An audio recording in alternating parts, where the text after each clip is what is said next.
KRPP ಪಕ್ಷವನ್ನು ನಾನು merge ಮಾಡಿರೋದು ತಮಗೆಲ್ಲ ಕೂಡ ಗೊತ್ತಿರುವಂಥದ್ದು. ಕೇವಲ 30 ದಿವಸಗಳು ಇದ್ದಿದ್ದ ಸಮಯ ನನಗೆ.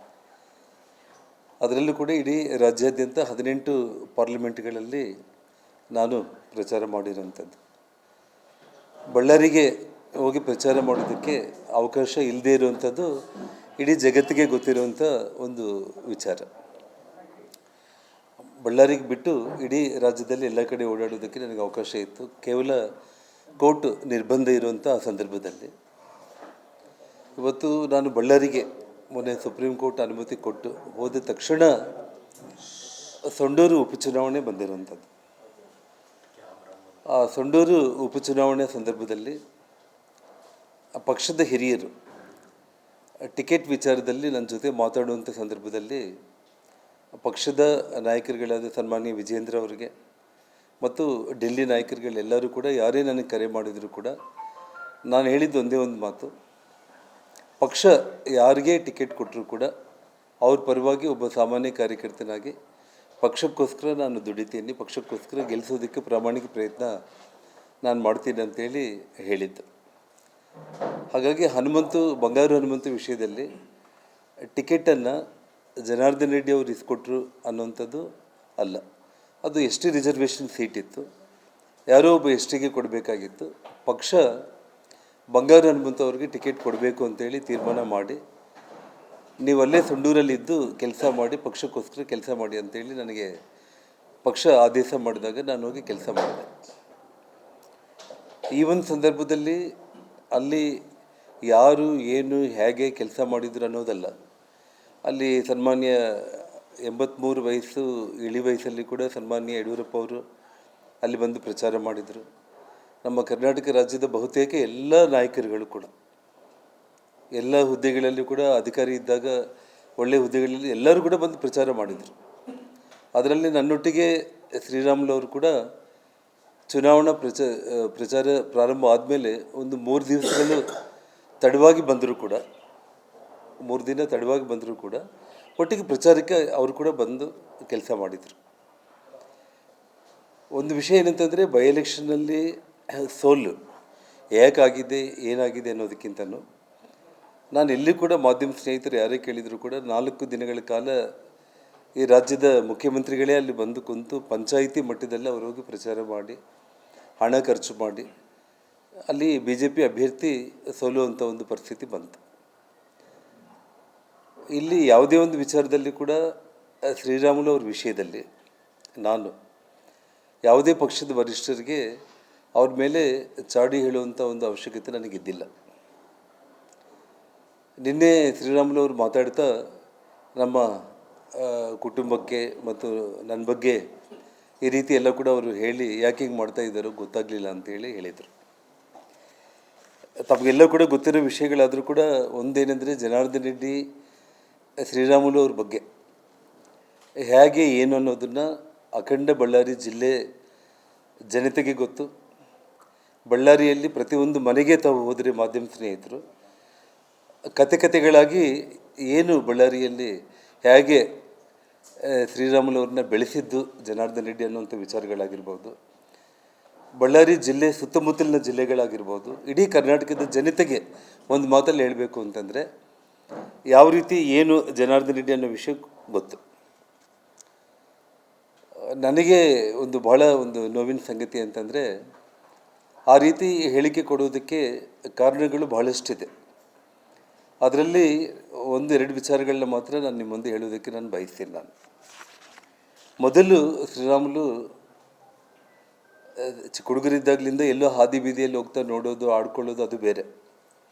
ಆದರೆ ಸ್ವತಃ ಶ್ರೀರಾಮುಲು ಅವರ ಸೋದರ ಮಾವನ್ನ ರೈಲ್ವೆ ಬಾಬು ಅಂತೇಳಿ ಬಳ್ಳಾರಿಯಲ್ಲಿ ಅವರನ್ನು ಕೊಲೆ ಮಾಡ್ತಾರೆ. ಭಾಳ ಭೀಕರವಾದಂಥ ಕೊಲೆ, ಇಡೀ ಬಾಡಿನೇ ಸಿಗಲಿಲ್ಲ, ಅಷ್ಟು ಪೀಸ್ಗಳು ಮಾಡಿದರು ಆಪೋಸಿಷನ್ ಅವರು. ಇದು 91 ಆ ಪ್ರಾಂತದಲ್ಲಿ ನಡೆದಿರುವಂಥ ಒಂದು ವಿಷಯ. ಆ ಕೊಲೆ ನಡೆದಿರುವಂಥ ಸಮಯದಲ್ಲಿ ನನ್ನ ಶೆಲ್ಟರ್ಗೆ ಪೂರ್ತಿ ಬಂದಿದ್ದು ಶ್ರೀರಾಮುಲು. ಅಂದರೆ ಸುಮಾರು ಅವರು ಹೀಗೆ ನಿಂತ್ಕೊಂಡಿದ್ರೆ 2 ಶೂಗಳಲ್ಲಿ 2 ಚಾಕುಗಳನ್ನು ಇಟ್ಕೊಂಡು 2 ಮೊಣಗೈಯಲ್ಲಿ 2 ಚಾಕುಗಳು ಇಟ್ಕೊಂಡು ಬೆನ್ನಿಗೆ ಕೊಡ್ಲಿ ಹಾಕ್ಕೊಂಡ್ಬಿಟ್ಟು ಒಂದು 10-20 ಮಂದಿ ರೌಡಿ ಗುಂಪುಗಳ ಜೊತೆ ಇದ್ದು, ಯಾಕಂದರೆ ತಾನೂ ಕಾಪಾಡ್ಕೋಬೇಕು. ಅವತ್ತಿನ ಪರಿಸ್ಥಿತಿ ಹೇಗಿತ್ತು ಅಂದರೆ, ಅವ್ರ ಸೋದರ ಮಾವನ ಕೊಲೆ ಮಾಡಿದ ತಕ್ಷಣ 2ನೇ ಟಾರ್ಗೆಟೇ ಶ್ರೀರಾಮುಲಾಗಿದ್ದ. ಆ ಸಮಯದಲ್ಲಿ ನನಗೆ ಭಾಳ ಮಂದಿ ಸ್ನೇಹಿತರು, ಅಂದರೆ ನನಗೂ ಶ್ರೀರಾಮುಲ್ಗೂ ಕಾಮನ್ ಫ್ರೆಂಡ್ಸ್ ಏನಿದ್ದಾರೆ, ಹೇಗಾದರೂ ಮಾಡಿ ಶ್ರೀರಾಮುಲ್ನ ಕಾಪಾಡ್ಕೋಬೇಕು, ಇಲ್ಲಾಂತಂದರೆ ಅವರು ಮುಗಿಸ್ಬಿಡ್ತಾರೆ ಅಂತಂದಾಗ, ನಾನು ವ್ಯಾಪಾರ ವ್ಯವಹಾರಗಳಲ್ಲಿ ಇದ್ದರೂ ಕೂಡ ಅವತ್ತು ರಾಜಕೀಯವಾಗಿ ತುಂಬ ಪ್ರಬಲವಾಗಿ ಭಾಳ ಬಲಿಷ್ಠರಾಗಿರುವಂಥ ಒಂದು ಕುಟುಂಬಗಳು, 40 ವರ್ಷ ಬಳ್ಳಾರಿನ ಆಳಿರುವಂಥ ಕುಟುಂಬಗಳ ವಿರುದ್ಧ ಶ್ರೀರಾಮುಲವ್ರನ್ನ ಜೊತೆಯಲ್ಲಿ ಇಟ್ಕೊಂಡು ನಮ್ಮ ಮನೆಗೆಲ್ಲ ಕೂಡ ವಿರೋಧಿ ಗುಂಪುಗಳೆಲ್ಲ ಕೂಡ ಬಂದು, ನೋಡಮ್ಮ ಒಂದು ಮಾತನ್ನು ಹೇಳ್ತಾ ಇದ್ದೀವಿ, ನಿಮ್ಮ ಮಗ ಯಾರು ಸಹವಾಸ ಮಾಡ್ತಾ ಇದ್ದಾನೆ, ಅವ್ರ ಮಾವನ್ನ ಮುಗಿಸಿದ್ದೀವಿ, ಅವನ್ನ ಕೂಡ ಮುಗಿಸ್ತೀವಿ, ನಿಮ್ಮ ಹುಡುಗರು ಯಾಕೆ ಅವನ್ನ ಜೊತೆಯಲ್ಲಿ ಇಟ್ಕೊಂಡು ಓಡಾಡ್ತಾ ಇದ್ರೆ ಅಂದರೂ ಕೂಡ ನಮ್ಮ ತಾಯಿ ಭಯದಲ್ಲಿ, ಅಂದರೆ ಅವಾಗ ನಾವು ಕೂಡ ಒಂದು ಅಷ್ಟು ದೊಡ್ಡ ಶ್ರೀಮಂತಿಕೆ ಅನ್ನೋದೇನು ಅಲ್ಲ, ಧೈರ್ಯ ಸ್ನೇಹ ಅಷ್ಟೇ. ಅವ್ರಿಗೆ ಏನೋ ಸಮಾಧಾನ ಮಾಡಿ ನಮ್ಮ ತಾಯಿ ಕಳಿಸ್ತಾ ಇದ್ದರು. ಆಮೇಲೆ ನನ್ನ ಜೊತೆ ಮಾತಾಡೋ ಟೈಮ್ನಲ್ಲಿ, ಅಲ್ಲಪ್ಪ ಅವರಿಗೆಲ್ಲ ಬಂದು ಹೇಳಿದರು ಏನು ಮಾಡೋಣ ಅಂತಂದರೆ, ಅಮ್ಮ ನೀನು ಹೇಳು ಹೇಗೆ ಮಾಡೋಣ ಅಂದರೆ ನಿಮ್ಮ ಪ್ರಕಾರ ನಾವು ಹೋಗ್ತೀವಿ ಅಂದರೆ, ಬೇಡ ಬಿಡು, ಅಷ್ಟು ಒಳ್ಳೆಯ ಹುಡುಗ, ಅವನ ಪ್ರಾಣ ಹೋಗುತ್ತೆ ಅಂತಂದರೆ ಏನು ಇವತ್ತು ಇರ್ತೀವಿ, ನಾಳೆ ಹೋಗ್ತೀವಿ, ನಾವೇನು 100 ವರ್ಷ 1000 ವರ್ಷ ಬದುಕಲ್ಲ, ಅವನು ನಂಬ್ಕೊಂಡು ಬಂದಿದ್ದಾನೆ, ಅವನ್ನ ಕಾಪಾಡ್ಕೊಂಡು ಹೋಗೋದು ನಿಮ್ಮ ಜವಾಬ್ದಾರಿ, ಏನೇ ಆಗಲಿ ಫೇಸ್ ಮಾಡೋಣ ಬಿಡು ಅಂತೇಳಿ ಅಷ್ಟು ಧೈರ್ಯ ನಮ್ಮ ತಾಯಿಗೆ. ಆ ರೀತಿ ಅವ್ರು ಸಮಾಧಾನ ಮಾಡ್ಕೊಂಡು ನಮಗೆ ಸಮಾಧಾನ ಹೇಳ್ತಾ ಇರುವಂಥ ಸಂದರ್ಭಗಳು. ಇವರ ಸೋದರ ಮಾವನ್ನ ಕೊಲೆ ಮಾಡಿರುವಂಥ ವ್ಯಕ್ತಿಗಳು ಯಾರು ಅಂತಂದರೆ, ನಾನು ಶ್ರೀರಾಮುಲು ಮೇಲೆ ಒಂದು ಕೊಲೆ ಆರೋಪ ಬಂದಿತ್ತು, ಒಬ್ಬ ಕಾರ್ಪೊರೇಟರ್ನ ಕೊಲೆ ಮಾಡಿದ್ದ ಅಂತೇಳಿ. ಶ್ರೀರಾಮುಲು 2004 ಶ್ರೀರಾಮುಲು MLA ಆದ ತಕ್ಷಣ ಒಂದು ದೊಡ್ಡ ಕೊಲೆ ಆಯಿತು.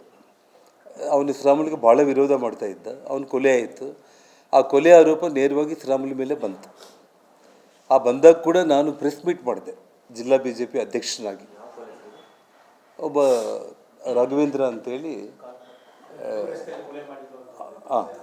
ಯಾವುದಮ್ಮ ರಸ್ತೆಯಲ್ಲಿ, ಒಂದು ಮೇನ್ ರಸ್ತೆಯಲ್ಲಿ ಚುನಾವಣೆಯಲ್ಲಿ ಅವನು ತುಂಬ ವಿರೋಧ ಮಾಡಿದ ತಕ್ಷಣ ಚುನಾವಣೆ ಆದ ಒಂದೇ ತಿಂಗಳಿಗೆ ಅವನು ಮರ್ಡರ್ ಆದ. ಅವನು ಮರ್ಡರ್ ಆದರೆ ಆ ಕೊಲೆ ಆರೋಪ ಶ್ರೀರಾಮುಲು ಅವ್ರ ಮೇಲೆ ಬಂತು. ಆ ಬಂದಾಗ ನಾನು ಒಂದು ಪ್ರೆಸ್ ಕಾನ್ಫರೆನ್ಸ್ ಕೂಡ ಮಾಡಿದೆ ನಾನು. ಅಂದರೆ ಅವರು ದಿವಾಕರ್ ಬಾಬು ಅವರ ಬ್ಯಾಕ್ಗ್ರೌಂಡ್ ಎಲ್ಲ ಹೇಳ್ಕೊತ, ಇಡೀ ನಿಮ್ಮ ಇತಿಹಾಸದಲ್ಲೇ ನೀವು ಎಷ್ಟೆಲ್ಲ ಕೊಲೆಗಳು ಮಾಡ್ತಾ ಬಂದಿದ್ದೀರಿ, ಅದರಲ್ಲಿ ಶ್ರೀರಾಮುಲು ಅವರು ಸೋದರ ಮಾವನ್ನ ಕೂಡ ನೀವು ಕೊಲೆ ಮಾಡಿರುವಂಥದ್ದನ್ನು ಮಾತನ್ನು ಹೇಳಿದೆ. ಅದು ಡಿಫರ್ಮೇಷನ್ ಕೇಸು ಹಾಕಿದ್ರು. ಆ ಕೇಸು ಸುಮಾರು ಅಂದರೆ 20 ವರ್ಷಗಳ ನಂತರ ಮೊನ್ನೆ ಕೋರ್ಟಲ್ಲಿ ಕ್ಲೋಸ್ ಆಯಿತು, ಮತ್ತು ಅದ್ರ ಮೇಲೆ ಅವರು ಹೈಕೋರ್ಟ್ ಕೂಡ ಹೋಗಿದ್ದಾರೆ.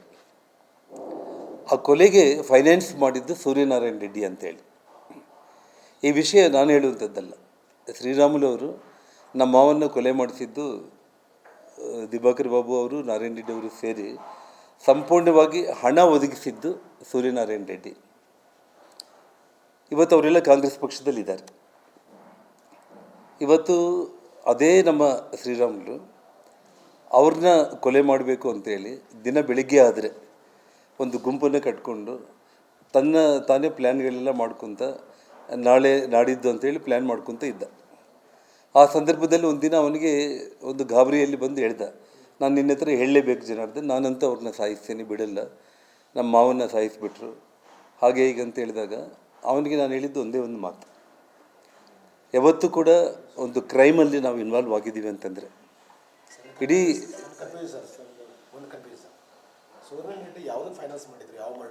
ಶ್ರೀರಾಮುಲು ಅವರ ಸೋದರ ಮಾವನ ಕೊಲೆಗೆ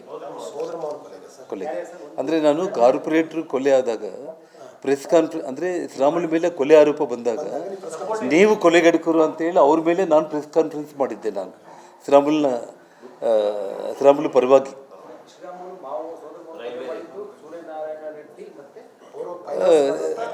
ಅವರು ಫೈನಾನ್ಸ್ ಮಾಡಿದ್ರು, ದಿವಾಕರ್ ಬಾಬು ಅವ್ರ ಮೂಲಕ ಕೊಲೆ ಮಾಡಿಸಿದ್ರು ಅನ್ನೋದು ಇಡೀ ಜಗಜ್ಜಾಹೀರ್. ಅದು ಬಳ್ಳಾರಿಯಲ್ಲಿ ಮನೆಗೂ ಮಾತಾಡ್ತಾರೆ ಬಿಡ ವಿಷಯ.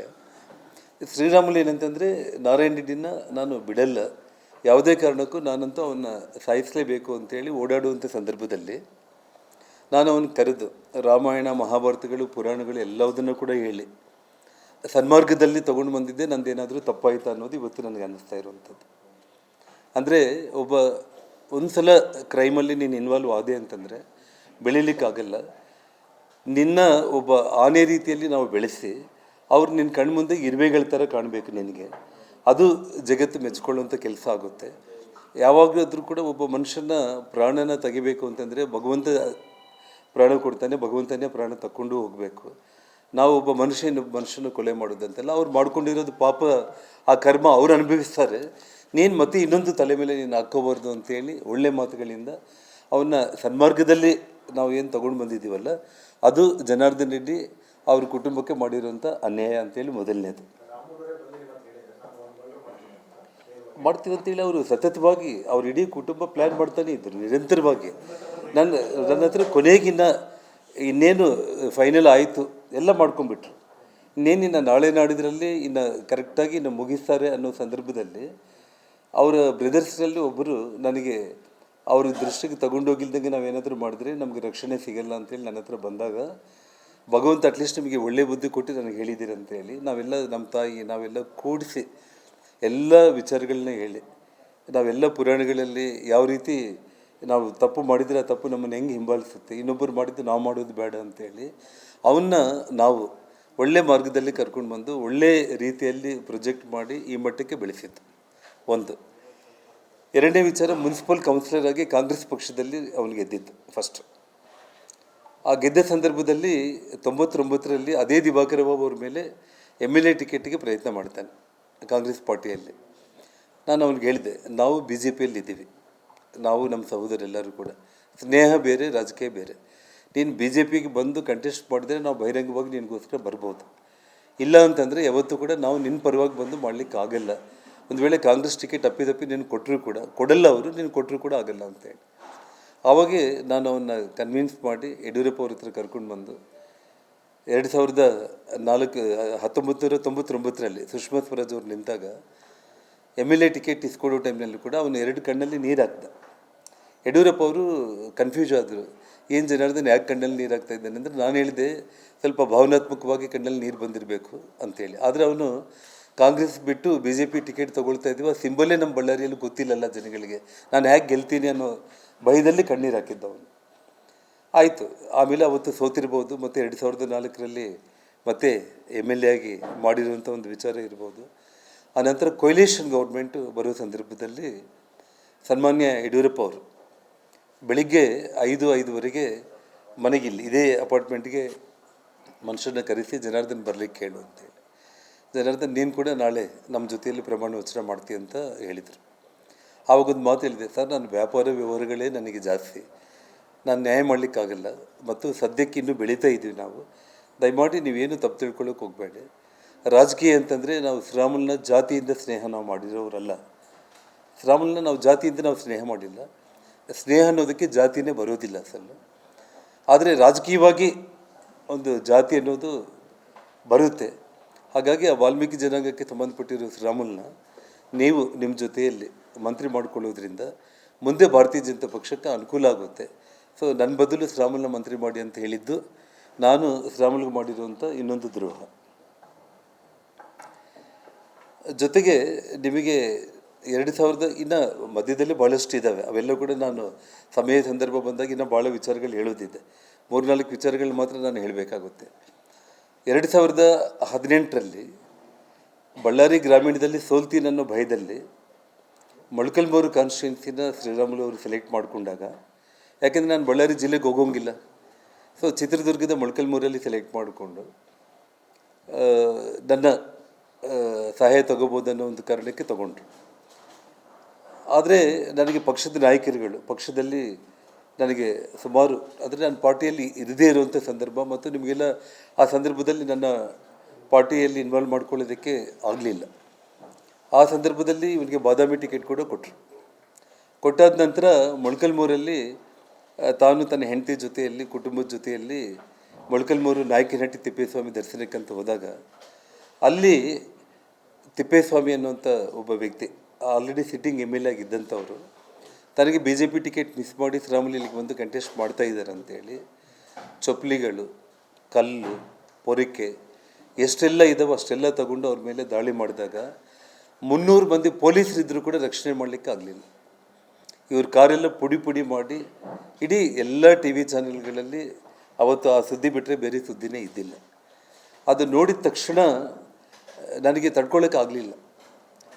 ಆದರೆ ಬಟ್ಟೆಗಳು ಲಗೇಜ್ ಎಲ್ಲ ನೀವು ತಗೊಂಡು ಬರ್ರಿ ಅಂತೇಳಿ ಹಾಗೆ ಹೋಗಿ ಕಾರಲ್ಲಿ ಕೂತ್ಕೊಂಡು ಮ್ಯಾಕ್ಸಿಮಮ್ ಒಂದು 3 ತಾಸಲ್ಲಿ ನಾನು ಹೋಗಿ ಅದೇ ಮೊಳಕಲ್ಮೂರಿಗೆ ನಾನು ರೀಚ್ ಆದೆ. ನಾನು ರೀಚ್ ಆಗಿ ಅವನಿಗೋಸ್ಕರ ನಾನು ಏನು ಪ್ರಚಾರ ಮಾಡಿ ಕೇವಲ ನಾಮಿನೇಷನ್ ಹಾಕಿ ಹೋದಷ್ಟೆ. ನಾಮಿನೇಷನ್ ಹಾಕಿ ಹೋದ್ಮೇಲೆ ಸರ್ಟಿಫಿಕೇಟ್ ತೊಗೊಳ್ಳೋದಕ್ಕೆ ಚಿತ್ರದುರ್ಗಕ್ಕೆ ಬಂದಿದ್ದಷ್ಟೆ. 45,000 ಮತಗಳ ಅಂತರದಲ್ಲಿ ನಾನು ಗೆಲ್ಲಿಸಿದ್ದು ಮಾಡಿರುವಂಥ ಇನ್ನೊಂದು ದ್ರೋಹ ಶ್ರೀರಾಮುಲುಗೆ ನಾನು. ಹಾಗಾಗಿ ಈ ರೀತಿ ನಾವು ಹೇಳ್ಕೊತ ಹೋದರೆ ಭಾಳ ವಿಷಯಗಳು ಆಗುತ್ತೆ. ಮತ್ತು ಇದೇ ಪಾರಿಜಾತ ಅಪಾರ್ಟ್ಮೆಂಟಲ್ಲಿ ನಾನು KRPP ಪಕ್ಷ ಮಾಡುವಂಥ ಸಂದರ್ಭದಲ್ಲಿ ವಾಜಪೇಯಿ ಅವರು ಫೋಟೋ ಇಟ್ಕೊಂಡೇ ಮಾಡಿರೋಂಥವು.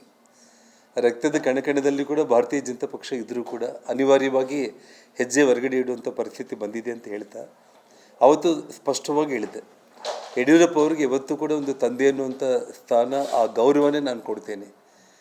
ಶ್ರೀರಾಮುಲು ಅವ್ರನ್ನ ಹೆತ್ತ ತಾಯಿ ಮಗುನ ಯಾವ ರೀತಿ ನೋಡ್ಕೊಳ್ತಾಲೋ ಆ ರೀತಿ ನೋಡ್ಕೊಂಡಿದ್ದೀವಿ. ಅದೇ ಗೌರವ ನನಗೆ ಶ್ರೀರಾಮುಲು ಮೇಲೆ ಕೂಡ ಇರುತ್ತೆ. ಯಾವುದೇ ಕಾರಣಕ್ಕೂ ಕೂಡ ನಾನು ಶ್ರೀರಾಮುಲನ್ನಾಗಲಿ ನನ್ನ ಸಹೋದರನಾಗಲಿ ನಾನು ನನ್ನ ಪಕ್ಷಕ್ಕೆ ನಾನು ಆಹ್ವಾನ ಮಾಡ್ತಾ ಇಲ್ಲ. ನಾನು ಒಬ್ಬಂಟಿಯಾಗಿ ನಾನು ಹೋಗಿ ಹೋರಾಟ ಮಾಡ್ಕೊಂಡು ಹೋಗ್ತೀನಿ ಅಂತಲೇ ನಾನು ಅವತ್ತು ಹೇಳಿದೆ. ನಾನು ಯಾವುದೋ ಮಾಧ್ಯಮಗಳಲ್ಲಿ ನೋಡ್ತಾ ಇದ್ದೆ, ನನ್ನ ಕರೆದರೂ ನಾನು ಹೋಗಲಿಲ್ಲ, ಅದಕ್ಕೆ ಅದು ಇದು ಅಂತೇಳಿ ಹೇಳ್ತಾಯಿದ್ರು. ಅಂದರೆ ಇದೆಲ್ಲ ಕೂಡ ನೋಡಿದ್ರೆ ನಾನು ಏನು ಒಂದು ತಾಯಿ ಮಗುವನ್ನ ಯಾವ ರೀತಿ ಪ್ರೀತಿ ಮಾಡ್ತಾಳೋ ಆ ರೀತಿ ನಾವು ನೋಡ್ಕೊಂಡಿದ್ದೀವಿ ಅಂತ ಅವತ್ತು ನಾನು ಪಕ್ಷ ಮಾಡೋ ದಿವಸ ಕೂಡ ನಾನು ಹೇಳಿದ್ನು. ನಾನು ಇವತ್ತು ನನಗೇನು ಅನ್ನಿಸ್ತಾ ಇದೆ ಅಂದರೆ, ನಮ್ಮ ಹಿರಿಯರು ಒಂದು ಗಾದೆ ಮಾತನ್ನೇ ಹೇಳ್ತಾ ಇರ್ತಾರೆ. ಏನು ಗಾದೆ ಮಾತು ಅಂತಂದರೆ, ಹೆತ್ತ ತಾಯಿ ಹಾಲು ಕುಡಿದು ಆ ತಾಯಿ ಎದೆಗೆ ಕಾಲಿಂದ ಹೊಡೆಯೋ ಮಗ ಅಂತೇಳಿ ಏನು ಹಿರಿಯರೆಲ್ಲ ಕೂಡ ಗಾದೆ ಮಾತುಗಳನ್ನ ಹೇಳ್ತಾರಲ್ಲ. ಇವತ್ತು ಇಂಥ ಶ್ರೀರಾಮುಲು ಅಂಥವ್ರ ಜೊತೆಯಲ್ಲಿ ಎಷ್ಟೋ ಮಂದಿಗೆ ಎಷ್ಟೋ ಅನುಭವಗಳಾಗಿದ್ರೇ ನಮ್ಮ ಹಿರಿಯರೆಲ್ಲ ಕೂಡ ಇಂಥ ಗಾದೆ ಮಾತುಗಳು ಹೊಡ್ಕೊಂಡು ಬಂದಿರ್ಬೋದು ಅಂತ ನನಗೆ ಇವತ್ತು ಅನ್ನಿಸ್ತಾ ಇರೋವಂಥದ್ದು. ಅದೇನೋ ನನ್ನ ವಿಧಿ ಗೊತ್ತಿಲ್ಲಾಗಲಿ ಪ್ರತಿಯೊಂದು ಕೂಡ ನನಗೆ ಅನುಭವಗಳೆಲ್ಲ ಆದಮೇಲೇ ನಾನೇನಂತಂದರೆ 40 ವರ್ಷದ ಕಥೆಯನ್ನು ನಾನು ನಿಮಗೆ 4 ನಿಮಿಷ 40 ನಿಮಿಷ 4 ಗಂಟೆಯಲ್ಲಿ ಹೇಳೋದಕ್ಕೆ ಕಷ್ಟ. ಯಾಕೆಂದರೆ ಈಗಾಗಲೇ ಇಡೀ ಪ್ರಪಂಚದಲ್ಲಿ ಅತಿ ದೊಡ್ಡ ಸಂಸ್ಥೆ ನನ್ನ ಇಡೀ ಜೀವನವನ್ನೇ ಒಂದು ವೆಬ್ ಸೀರೀಸಾಗಿ ಅವ್ರು ಮಾಡ್ತಾಯಿದ್ದಾರೆ. ಆ ವೆಬ್ ಸೀರೀಸ್ನಲ್ಲಿ ಅವರು ಏನಾಗುತ್ತೆ ಏನಿಲ್ಲ ಅನ್ನೋದನ್ನು ನನಗೆ ಒಂದು ಲೆವೆಲ್ಗೆ ತೊಗೊಂಡು ಬಂದರು. ಅದಾದಮೇಲೆ ನನ್ನ ಸೆಕೆಂಡ್ ಫೇಸ್ ಆಫ್ ಲೈಫನ್ನು ಇನ್ನು ತೆಗೆಯೋದಿತ್ತು.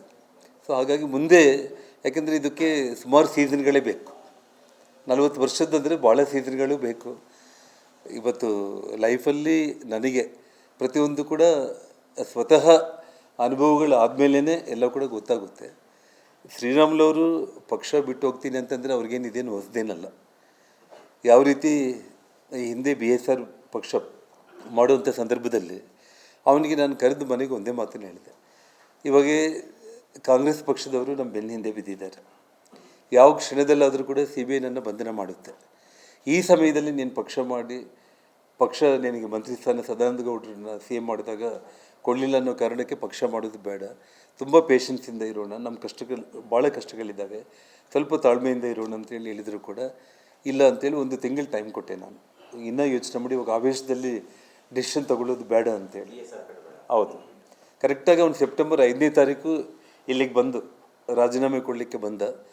ಅಲ್ಲಿ ಬೆಳಿಗ್ಗೆ ಅವನು ಮನೆ ಬಿಟ್ಟ, ನಮ್ಮ ಮನೆಗೆ ಬಂದು ನನ್ನ ಮಾತಾಡಿಸ್ಬಿಟ್ಟು ನಿನ್ನ ಬ್ಲೆಸ್ಸಿಂಗ್ಸ್ ಇರಬೇಕು ಅಂತ ಹಿಂಗೆ ಹೋಗಬೇಕು ಅಂತೇಳಿ ಮುಂಚೆ, ಅಂದರೆ ಸೆಪ್ಟೆಂಬರ್ 4th ಮೈಸೂರಿಗೆ ಹೋಗಿ ಚಾಮುಂಡೇಶ್ವರಿ ದರ್ಶನ ಮಾಡ್ಕೊಂಡು ಬೆಂಗಳೂರಿಗೆ ಬಂದು ಪ್ರೆಸ್ ಮೀಟ್ ಮಾಡ್ತೀನಿ ಅಂತೇಳಿ ಬಂದ. 5ನೇ ತಾರೀಕು ಬೆಳಿಗ್ಗೆ ನನ್ನ ಬಂಧನ ಆಯಿತು. ಸೊ ಅದು ನಾನು ಶ್ರೀರಾಮುಲುಗೆ ಮಾಡಿರುವಂಥ ಇನ್ನೊಂದು ದ್ರೋಹ. ಅಂದರೆ ನನ್ನ ಏನೇ ಕಷ್ಟಗಳು ಬಂದರೂ ಕೂಡ 14 ವರ್ಷಗಳಲ್ಲಿ ಏನೆಲ್ಲ ಅನುಭವಿಸಿದ್ರು ಕೂಡ ಇದೆಲ್ಲವುದನ್ನು ಕೂಡ ಮೀರಿ ಏನು ಕಾಪಾಡ್ಕೊಂಡು ಬಂದಿದ್ದೀನಲ್ಲ ನಾನು. ಸೊ ಅದು ನಾನು ಅವ್ರಿಗೆ ಮಾಡಿರುವಂಥ ಒಂದು ದ್ರೋಹ. ಸೊ ನಾನು ರಾಜಕೀಯ ವಿಚಾರಗಳು ಹೇಳಬೇಕು ಅಂತಂದರೆ, ನೋಡಿರಿ, ಒಬ್ಬ ಮನುಷ್ಯ ಜನಗಳಲ್ಲಿ ವಿಶ್ವಾಸ ಸಂಪೂರ್ಣವಾಗಿ ಕಳ್ಕೊಂಡಾಗ 14 ವರ್ಷ ನಾನು ಇರಲಿಲ್ಲ ಬಳ್ಳಾರಿಯಲ್ಲಿ.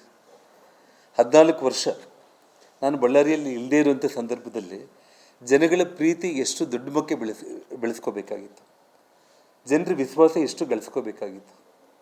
ಒಬ್ಬ ರಾಜ್ಯ ಮಟ್ಟದ ನಾಯಕ ಅಂತಂದರೆ ನಮ್ಮ ಸ್ವಂತ ಊರಲ್ಲಿ ನಾವು ಗೆಲ್ಲಲಿಕ್ಕೆ ಆಗ್ತಾ ಇಲ್ಲ ಅನ್ನೋಂಥ ಒಂದು ಪರಿಸ್ಥಿತಿ ಬಂದರೆ ಅದನ್ನು ಶ್ರೀರಾಮುಲು ಆತ್ಮವಿಮರ್ಶೆ ಮಾಡ್ಕೋಬೇಕು. ಸೊ ಪಕ್ಷದ ವರಿಷ್ಠರು ಇವತ್ತು ನಾನು ಹೋಗಿ ಶ್ರೀರಾಮುಲು ಸಂಡೂರಲ್ಲಿ ಚುನಾವಣೆಯಲ್ಲಿ ಸೋಲಿಸಿದ್ದಾರೆ ಅಂತೇಳಿ ಹೇಳುವಷ್ಟು ನನ್ನ ಜಾಯಮಾನ ಅದಲ್ಲ. ನಾನು ಮೊದಲಿಂದ ಕೂಡ ನೇರವಾಗಿ ನಾನು ಮಾತಾಡ್ತಾ ಇರುವಂಥದ್ದೇ. ಮತ್ತು ನನ್ನ ಪಕ್ಷದಲ್ಲಿ ಕರ್ಕೋಬೇಕು ಅಂತೇಳಿ ತೀರ್ಮಾನ ಮಾಡಿದ್ದು ನಮ್ಮ ಡೆಲ್ಲಿ ಪಕ್ಷದ ನಮ್ಮ ಹಿರಿಯರು, ನಮ್ಮ ನಾಯಕರುಗಳು. ಅಷ್ಟೇ ಆಗಲಿ, ನಾನು ಯಾರೋ ಒಬ್ಬ ರೆಕಮೆಂಡೇಷನಲ್ಲಿ ಹೋಗಿದ್ದವನಲ್ಲ. ನನಗಿದು ಒಂದು ಶಕ್ತಿ ಸಾಮರ್ಥ್ಯ ಜನಗಳಲ್ಲಿ BJP ಪಕ್ಷದ ಪರವಾಗಿ ನನಗಿರುವಂಥ ಅಭಿಮಾನ ನೋಡಿ ಏನೋ ಆಗಿದೆ ಅಂತೇಳಿ ನನ್ನ ಪಕ್ಷದಲ್ಲಿ ತಗೊಂಡ್ರೆ ಆಗಲಿ, ಯಾರೋ ಶಿಫಾರಸು ಮಾಡಿ ನನ್ನ ಪಕ್ಷದಲ್ಲಿ ಬಂದಿರುವಂಥ ಒಂದಷ್ಟು ದುಸ್ಥಿತಿ ನನಗಿದ್ದಿಲ್ಲ ಯಾವತ್ತೂ ಕೂಡ.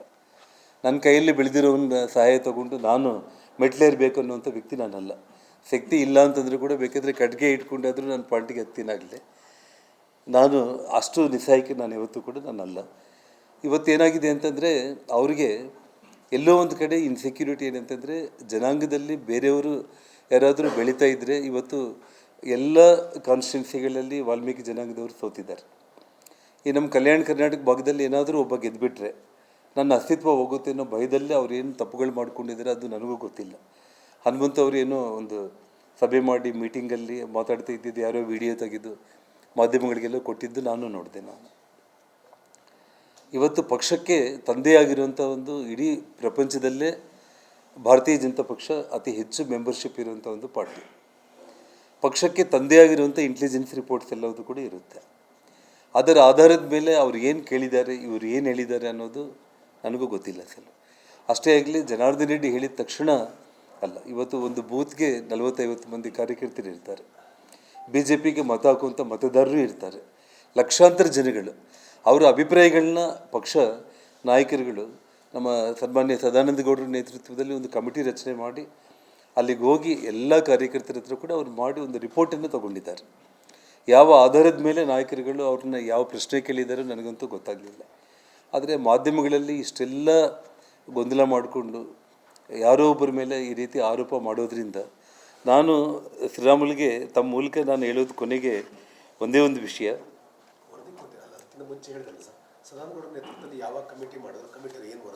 ಅಲ್ಲ, ವರದಿ ಏನು ಮಾಡಿದ್ದಾರೆ ಅನ್ನೋದು ನನ್ನ ದೃಷ್ಟಿಗಿಲ್ಲ. ಯಾಕೆಂದರೆ ಅವ್ರು ಬಂದು ಅಭಿಪ್ರಾಯಗಳೆಲ್ಲ ತಗೊಂಡು ಹೋಗಿದ್ದಾರೆ. ಅವರು ನನ್ನ ಅಭಿಪ್ರಾಯ ನಾನು ಕೊಟ್ಟಿದ್ದೀನಿ. ನನ್ನ ಅಭಿಪ್ರಾಯದಲ್ಲಿ ನೋಡಿ, ಇದು ಬೈ ಎಲೆಕ್ಷನ್. ನಾನು ಯಾವೊಬ್ಬರ ಮೇಲೆ ಕೂಡ ನಾನು ಆರೋಪ ಮಾಡಿ ಅಷ್ಟು ಇದಕ್ಕೆ ನಾನಿಲ್ಲ.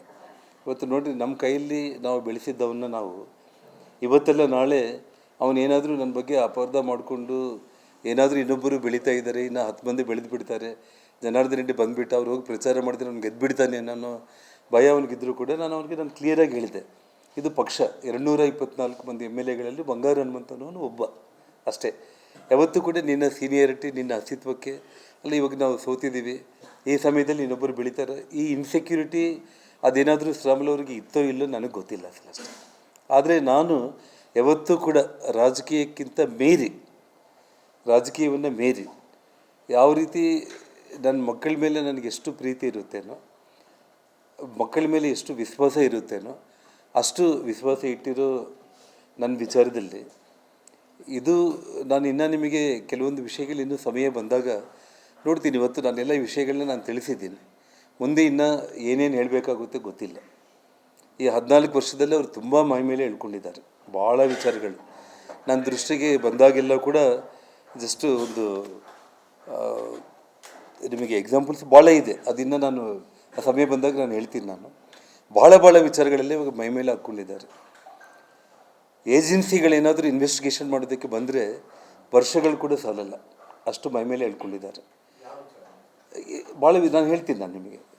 ಜೊತೆಗೆ ನಮ್ಮ ವಿಚಾರದಲ್ಲಿ ಇವತ್ತು ಆಸ್ತಿ ದ್ರೋಹಗಳು ಮಾಡಿದ್ದಾರೆ, ಅಥವಾ ನಂಬಿಕೆ ದ್ರೋಹ ಮಾಡಿದ್ದಾನ, ಸ್ವಾಮಿ ದ್ರೋಹ ಮಾಡಿದ್ದಾನ, ಅಥವಾ ವಿಶ್ವಾಸ ದ್ರೋಹ ಮಾಡಿದ್ದಾರೆ, ಇದೆಲ್ಲವುದನ್ನು ಕೂಡ ನಾನು ಈ ಸಮಯದಲ್ಲಿ ಏನೂ ಮಾತಾಡಲಿಕ್ಕೆ ನಾನು ಹೋಗಲ್ಲ. ಯಾಕೆಂದರೆ ನಮ್ಮ ಕುಟುಂಬನ ಯಾಕೋ ಟಾರ್ಗೆಟ್ ಮಾಡಿದ್ದಾರೆ ಅಂತ ಏನು ಹೇಳಿದಾರಲ್ಲ, ಅದೆಲ್ಲವುದನ್ನು ರಿವರ್ಸಲ್ಲಿ ನಾವು ಏನು ವಿಚಾರಗಳೆಲ್ಲ ಇದೆ ತಾವೆಲ್ಲ ಕೂಡ ಮಾಧ್ಯಮ ಸ್ನೇಹಿತರು ಬಳ್ಳಾರಿಯಲ್ಲಿ ಒಂದು ಸ್ಲಮ್ ಏರಿಯಾಗೆ ಹೋಗಿ, ಅವರು ಶ್ರೀರಾಮುಲು ಹುಟ್ಟಿ ಬೆಳೆದಿರುವಂಥ ಸ್ಲಮ್ ಏರಿಯಾದಿಂದ ಹಿಡಿದು ಇಡೀ ನಗರದಲ್ಲಿ ತಾವು ಒಬ್ಬ ಕಡು ಬಡವದಿಂದ ಹಿಡಿದು ಶ್ರೀಮಂತರವರೆಗೂ ಕೂಡ ಬಳ್ಳಾರಿಯಲ್ಲಿ ಏನು ಎಂಥ ವಿಚಾರಗಳು ಅಂತ ನೀವು ವಿಚಾರಿಸಿದರೆ ಎಲ್ಲ ವಿಚಾರಗಳು ಕೂಡ ಗೊತ್ತಾಗುತ್ತೆ.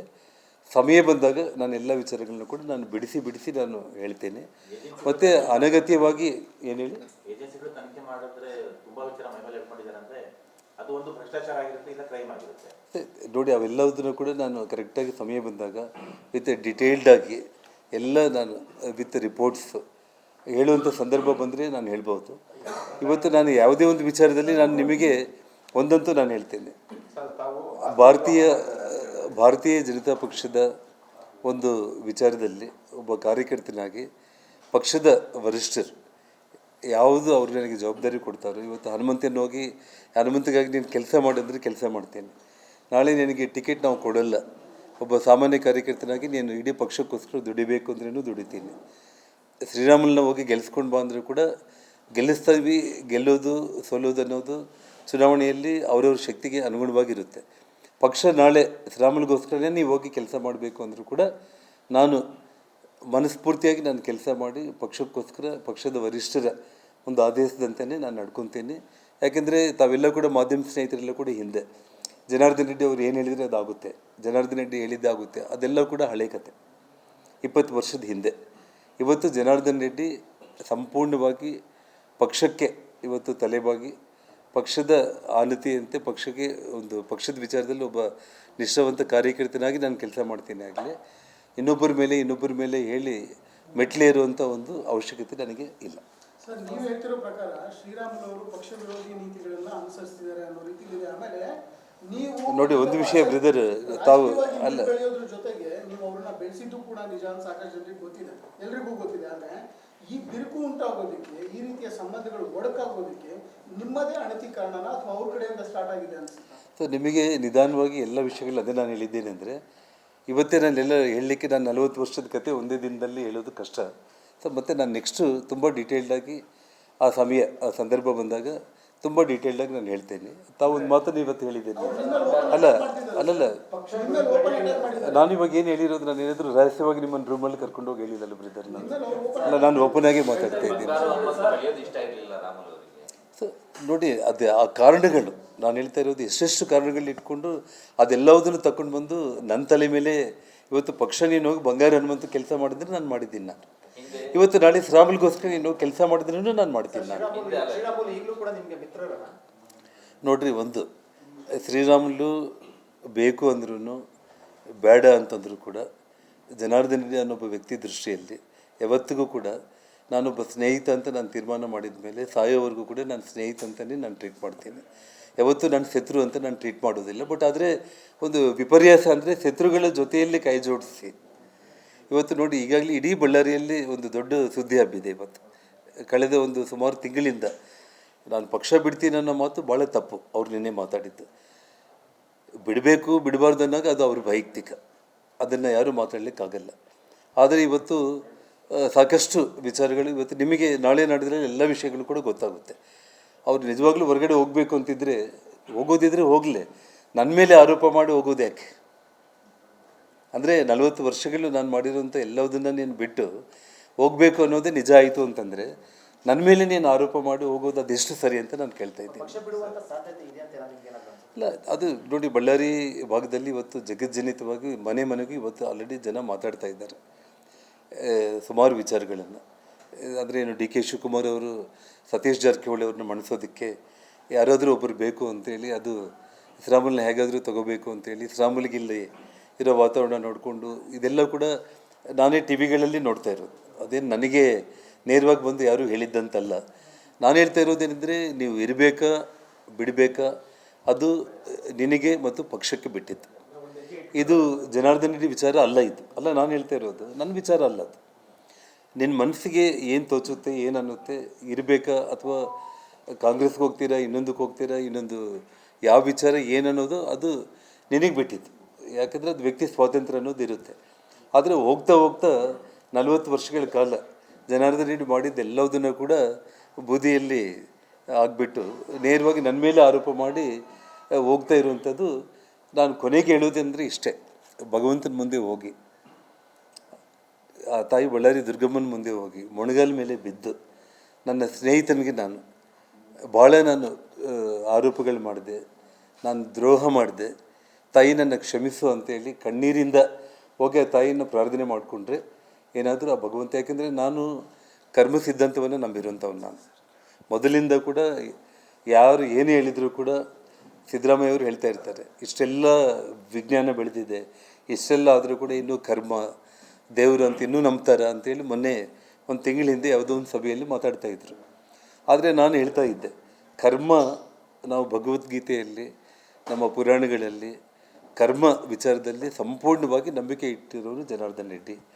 ಈ 14 ವರ್ಷಗಳು ನನಗೆ ಕೊಟ್ಟಿರೋ ಎಷ್ಟೆಲ್ಲ ಕಷ್ಟಗಳೆಲ್ಲ ನಿಮ್ಮ ಕಣ್ಮುಂದೆ ಇದೆ. ಇದೆಲ್ಲವುದನ್ನು ಕೂಡ ಮೆಟ್ಟಿ ನಿಂತು ಮತ್ತು ಸಾರ್ವಜನಿಕ ಬದುಕಲ್ಲಿ ನಾನು ಮತ್ತೆ ಬಂದಿದ್ದೀನಿ. ನನ್ನ ಕಣ್ಮುಂದೆನೇ ನನಗೆ ತೊಂದರೆ ಕೊಟ್ಟಿರೋರಿಗೆಲ್ಲ ಏನೇನು ಆಗ್ತಾಯಿದೆ ಅನ್ನೋದು ನಿಮ್ಮ ಕಣ್ಮುಂದೆ ಕೂಡ ಇದೆ. ಹಾಗಾಗಿ ಕರ್ಮ ಯಾರನ್ನು ಕೂಡ, ನಾನೇ ಆಗಲಿ ಇನ್ನೊಬ್ಬರಾಗಲಿ ಯಾರನ್ನು ಕೂಡ ಕರ್ಮ ಅನ್ನೋದು ಬಿಡೋ ಪ್ರಶ್ನೆನೇ ಇಲ್ಲ. ಹಾಗಾಗಿ ಕರ್ಮ ಭಗವಂತ ಇಬ್ಬರಲ್ಲಿ ನಾನು ನಂಬಿರೋ ಕಾರಣ ಎಲ್ಲ ವಿಚಾರಗಳನ್ನ ನಾನು ಭಗವಂತನಿಗೆ ಬಿಡ್ತೀನಿ ಮತ್ತು ನಮ್ಮ ಭಾರತೀಯ ಜನತಾ ಪಕ್ಷದ ನಾಯಕರುಗಳಿಗೆ ಬಿಡ್ತೀನಿ. ಕೊನೆಯದಾಗಿ ನಾನು ಒಂದು ಮಾತಂತೂ ಹೇಳ್ತೇನೆ, ಪಕ್ಷ ಈ ಕ್ಷಣಕ್ಕೂ ಕೂಡ ಅದು ಶ್ರೀರಾಮುಲು ಆಗಿರ್ಬೋದು, ಯಾರೇ ಆಗಿರ್ಬೋದು, ನನ್ನನ್ನು ಹೋಗಿ ಅಲ್ಲಿ ನೀನು ಕೆಲಸ ಮಾಡಬೇಕು ಅಂತೇಳಿ ಹೇಳಿದರೆ ಯಾರಿಗಾದರೂ ಕೂಡ ಶ್ರೀರಾಮುಲನ್ನ ಸೇರಿ ಎಲ್ಲರಿಗೋಸ್ಕರ ಕೂಡ ಈ ಕ್ಷಣಕ್ಕೂ ಕೂಡ ನಾನು ಕೆಲಸ ಮಾಡ್ತೀನಾಗಲಿ. ಇಂಥ ಆರೋಪಗಳನ್ನು ನಾನು ಕೇವಲ ಈ ಆರೋಪವನ್ನು ನಾನು ನಿರಾಧಾರವಾಗಿರುವಂಥ ಆರೋಪವನ್ನು ನಿಮ್ಮ ಮುಂದೆ ಹೇಳೋದಕ್ಕೆ ಮಾತ್ರ ನಾನು ಬಂದಿರೋದು. ಇನ್ನು ಭಾಳ ವಿಷಯಗಳು ನೋಡೋಣ, ಏನೇನು ವಿಚಾರಗಳು ಸಮಯ ಬಂದಾಗಲೆಲ್ಲ ಕೂಡ ನಾನು ಬರ್ತೀನಿ. ನೋಡಿ, ನಾನು ಹೇಳ್ತಾ ಇಲ್ಲ, ಟಿ ವಿ ಚಾನೆಲ್ಗಳಲ್ಲಿ ಇವತ್ತು ಬೆಳಿಗ್ಗೆನೇ ಬರ್ತಾ ಇರುವಂಥ ಒಂದು ಸುದ್ದಿಗಳಿವೆಲ್ಲ ಕೂಡ. ನನ್ನ ಸೋರ್ಸ್ ನನಗೇನೂ ಇಲ್ಲ, ನನಗೆ ಸೋರ್ಸೇ ಇಲ್ಲ ಸರ್, ಅರ್ಥ ಆಯ್ತಾ? ನಾನು ಬೇರೆಯವ್ರ ಥರ ದಿನ ಬೆಳಿಗ್ಗೆ ಆದರೆ 100 ಫೋನ್ಗಳು ಮಾತಾಡಿ ಅವ್ರ ಹತ್ರ ಇವ್ರ ಹತ್ರ ಅದು ಇದು ಮಾತಾಡೋ ವ್ಯಕ್ತಿ ನಾನಲ್ಲ. ಮತ್ತು ಅನಗತ್ಯವಾಗಿ ಈ ವಿಷಯದಲ್ಲಿ ಇನ್ನೊಂದು ನಿಮಗೆ ವಿಷಯ ಹೇಳಬೇಕು ಅಂತಂದರೆ, ನೋಡಿ, ಇವತ್ತು ಪಕ್ಷ ರಾಜ್ಯಾಧ್ಯಕ್ಷರಾಗಿ ಸನ್ಮಾನ್ಯ ವಿಜೇಂದ್ರ ಅವ್ರನ್ನ ಒಂದು ಸಲ ತೀರ್ಮಾನ ಮಾಡಿದ ಮೇಲೆ ನಾವೆಲ್ಲರೂ ಕೂಡ ಆ ರೂಟಲ್ಲಿ ನಾವು ಕೆಲಸ ಮಾಡಬೇಕು. ಅತ್ಯಂತ ಹಿರಿಯರಾದ ಲಾಲ್ ಕೃಷ್ಣ ಅದ್ವಾನಿಯವರು ಇದ್ದಾಗ ನರೇಂದ್ರ ಮೋದಿ ಅವ್ರನ್ನ ದೇಶದ ಪ್ರಧಾನಮಂತ್ರಿ ಅಂತೇಳಿ ಪಾರ್ಟಿ ತೀರ್ಮಾನ ಮಾಡಿದಾಗ ಅದ್ವಾನಿಯವರು ಸೇರಿ ಎಲ್ಲರೂ ಕೆಲಸ ಮಾಡಿದ್ರು ಮೋದಿಯವ್ರಿಗೋಸ್ಕರ. ಅದೇ ಒಂದು ರೀತಿಯಲ್ಲಿ ಇವತ್ತು ಕರ್ನಾಟಕದಲ್ಲಿ ಇವತ್ತು ಭಾರತೀಯ ಜನತಾ ಪಕ್ಷ ಒಂದು ತೀರ್ಮಾನ ತಗೊಂಡಿದೆ. ಅನಗತ್ಯವಾಗಿ ವಿಜೇಂದ್ರ ಅವ್ರನ್ನ ಒಂದು 5-6 ಮಂದಿ ಏನೋ ಮಾತಾಡ್ತಾ ಇದ್ದರೆ, ಶ್ರೀರಾಮುಲು ಕೂಡ ಅವ್ರ ಜೊತೆಯಲ್ಲಿ ಸೇರಿ ವಿಜೇಂದ್ರ ಅವ್ರ ಬಗ್ಗೆ ಮಾತಾಡಿದರೆ, ಜನಾರ್ದನ್ ರೆಡ್ಡಿ ಬಗ್ಗೆ ಮಾತಾಡಿದರೆ ನಾನು ಭಾಳ ದೊಡ್ಡವನಾಗ್ಬಿಡ್ತೀನಿ ಅಂತ ಅಂದ್ಕೊಂಡ್ರೆ ಅದು ದಡ್ಡತನ. ಹಾಗಾಗಿ ಯಾಕೆಂದರೆ ಇಡೀ ಕರ್ನಾಟಕ ರಾಜ್ಯದಲ್ಲಿ ಮತದಾರರಾಗಿರ್ಬೋದು, ಕಾರ್ಯಕರ್ತರಾಗಿರ್ಬೋದು, ಪಕ್ಷದ ನಾಯಕರುಗಳಾಗಿರ್ಬೋದು ವಿಜೇಂದ್ರ ಅವ್ರನ್ನ ಒಪ್ಪಿ ಇವತ್ತು ಅವ್ರನ್ನ ಅಧ್ಯಕ್ಷ ಸ್ಥಾನಕ್ಕೆ ಕೊಟ್ಟಿದ್ದಾರೆ. ಒಂದು 5-6 ಮಂದಿಗೆ ಅಸಮಾಧಾನ ಇದ್ದರೆ ಅದರಲ್ಲಿ ನೀನು ಕೂಡ ಹೋಗಿ ಸೇರ್ಕೊಂಡ್ಬಿಟ್ಟು ಹೋಗ್ತಾ ಮತ್ತು ನನ್ನ ಮೇಲೆ, ವಿಜೇಂದ್ರ ಅವ್ರ ಮೇಲೆ, ಇನ್ನು ಈ ಕೇಂದ್ರ ನಾಯಕರುಗಳ ಮೇಲೆ ಏನೋ ನೀನು ಮಾತಾಡಿ ಹೋಗಬೇಕು ಅನ್ನೋದು ಭಾಳ ತಪ್ಪು.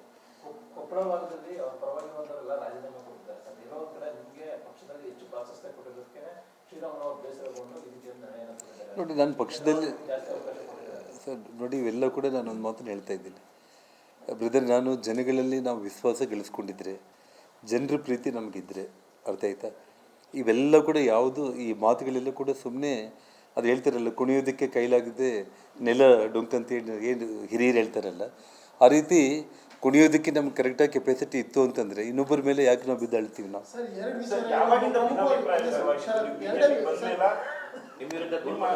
ನೋಡಿ, ನನಗೆ ನಿನ್ನೆ ನೋಡಿದ ತಕ್ಷಣ ನೋಡಿ, ನಮ್ಮ ಕುಟುಂಬ ವಿಚಾರಗಳು, ಕುಟುಂಬದಲ್ಲಿ ಒಬ್ಬನಂತ ನಾವು ಭಾವಿಸಿ ಏನು ನಂಬಿಕೆ ವಿಶ್ವಾಸದಲ್ಲಿ ಏನೆಲ್ಲ ವ್ಯವಹಾರಗಳು ಮಾಡಿರ್ತೀವೋ ಅದು ಆ ಮಾತುಕತೆಗಳು ಬೇರೆ. ನಾನು ಹೇಳ್ತಾ ಇರೋದು ರಾಜಕೀಯ ಬೇರೆ. ಹಾಗಾಗಿ ರಾಜಕೀಯ ವಿಚಾರದಲ್ಲಿ ಯಾವುದೋ ವಿಚಾರನ ಮನಸ್ಸಲ್ಲಿ ಇಟ್ಕೊಂಡು ಎಲ್ಲೋ ತಪ್ಪಿಸ್ಕೊಳ್ಳೋದಕ್ಕಂತೇಳಿ ಏನೋ ಇನ್ನೊಂದು ವಿಷಯ ಸುಮ್ಮನೆ ಬಂದು ಅನಗತ್ಯವಾಗಿ ಅನಾವಶ್ಯಕವಾಗಿ ಮಾತಾಡೋದು ತಪ್ಪು ಅಂತ ನಾನು ಹೇಳ್ತೇನೆ. ಅದು ನಮ್ಮ ವಿಚಾರಗಳೇನಿದೆ ಅದು ಮತ್ತೆ ಏನು ನಿಮಗೇನು ಗೊತ್ತಾಗಲ್ಲ, ನಿಮಗೆ ಎಲ್ಲರಿಗಿಂತ ಫಸ್ಟು ನಿಮಗೆ ಗೊತ್ತಾಗುತ್ತೆ ಅಂಥ ವಿಚಾರಗಳಿದ್ದರೆ.